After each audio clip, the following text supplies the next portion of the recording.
તો આ તરફ સુરેન્દ્રનગર નેત્રમ પ્રોજેક્ટ અંતર્ગત નાખવામાં આવેલા કેમેરાઓમાં પણ ડમ્પરો સામે કાર્યવાહી થઈ શકે તેવી સિસ્ટમ જ નથી. બેફામ દોડતા ડમ્પરો દર 24 કલાકે એક જિંદગી મોતના મુખમાં ધકેલી દે છે. ટ્રાફિક પોલીસે 1 વર્ષમાં 814 ડમ્પરો ડિટેઇન કરી 35 લાખનો દંડ વસૂલ્યો. નેત્રમ પ્રોજેક્ટમાં 18,782 વાહન ચાલકોને મેમો આપવામાં આવ્યા હતા અને 68 લાખનો દંડ ઉઘરાવવામાં આવ્યો હતો. રિક્ષા ચાલકો અથવા તો નાના વાહનો ઓવરલોડ ચાલે તો તેમની સામે કાર્યવાહી થાય છે, પરંતુ ડમ્પર સામે કોઈ કાર્યવાહી ન કરવામાં આવતી હોવાનો ઘાટ સર્જાયો છે. લોકોના જીવ જોખમમાં મૂકતા બેફામ ડમ્પર ચાલકો સામે કાર્યવાહી ક્યારે થશે તે એક સળગતો સવાલ છે.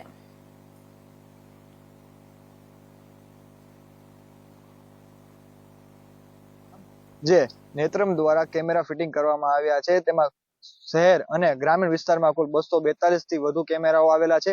તેમાં કુલ આખા વર્ષમાં 65 લાખના મેમાઓ આપવામાં આવ્યા છે, પરંતુ આખા વર્ષમાં એક પણ પીડા રાક્ષસ એટલે કે ડમ્પરને એક પણ મેમો આપવામાં આવ્યો નથી. અને ટ્રાફિક પોલીસ દ્વારા પણ માત્ર 10,000 થી વધુ ડમ્પરોમાં માત્ર 800 ડમ્પરને કુલ 35 લાખનો જ દંડ આપીને સંતોષ અનુભવવામાં આવી રહ્યો છે.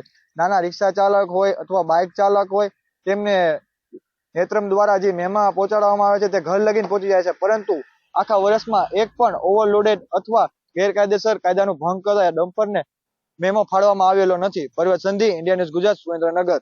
એક વર્ષ દરમિયાન કુલ આપણે 65,82,700 રૂપિયાની રિકવરી કરેલ છે. આ ઉપરાંત આપણે ANPR કેમેરા લાગેલા છે શહેરના દરેક એન્ટ્રી તથા એક્ઝિટ પોઈન્ટ પર. જે શહેરમાં દાખલ થતા દરેક વાહનો અથવા બહાર જતા એટલે કે એક્ઝિટ થતા દરેક વાહનોની માહિતી નેત્રમ ખાતે મોકલે છે અને જે અહીંયા સ્ટોર કરવામાં આવે છે. એટલે આપણે શહેરમાં કેટલા વાહનો આવે છે, કયા કયા આવે છે, બધા દરેક જાણકારી આપણે મળી રહે છે.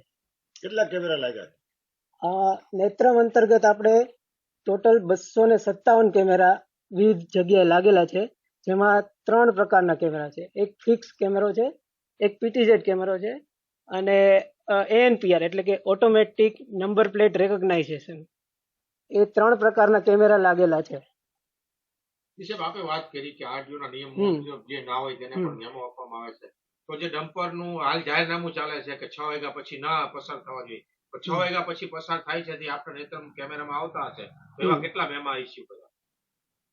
એટલે કે જો ડમ્પરમાં આપણે ટ્રાફિકની શાખાને દ્વારા ડ્રાઈવ આપવામાં આવે છે કે જેઓ ત્યાં રોડ પર ઉભા રહીને કોઈ ડમ્પર 6 વાગ્યા પહેલા શહેરમાં પ્રવેશ ના કરે એનું ધ્યાન રાખે છે. આ ઉપરાંત જો અહીંથી કોઈ એવું ડમ્પર કે કોઈ અંદર આવતું શહેરમાં માલુમ પડે તો એ લોકોને જાણ કરીને એમને દંડ આપવાની કાર્યવાહી કરવામાં આવે છે. વર્ષ દરમિયાન ડમ્પર કોઈ એવા મેમા કેટલા એવું આપણે ડમ્પર વાહન જોગ આપણે મેમા નથી આપતા. આપણે ગુના ભારે વાહનોને કેટલા?